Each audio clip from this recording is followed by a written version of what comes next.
Ayaw mag-start. Nakasusi. Ano nangyayari? Gumagana yung starter relay. Voltahe 12.4. Malakas ang voltahe. Tapos yun. Ayan yung odo, 156. Ang i-check natin is yung body ground. Body ground muna natin. Pagka ganyan nagkiklik lang, laging body ground muna unahin yung tingnan. Kasi function naman yung relay. Working na. So ang naging problema, okay yung ground, ayaw pa rin mag-start.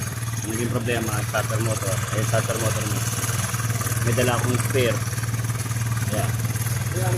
Yung under na siya.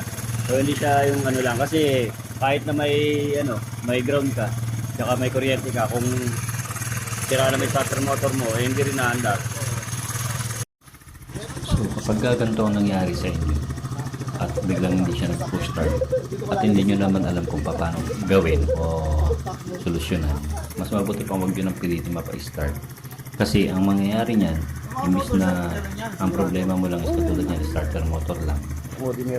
Eto, nadamay din yung battery ni Sir. Patay natin. Okay, startin uli natin. Hindi, tingnan ko doon sa may blue mint. Meron doon. Sa tapat Ayan, 12.9 yan na. Malakas dapat yan. Ha? Malakas dapat Kaya yan. nga, dapat malakas yan eh. Dapat kaya niya yan eh. Oh, namamatay. Bibigay yung battery.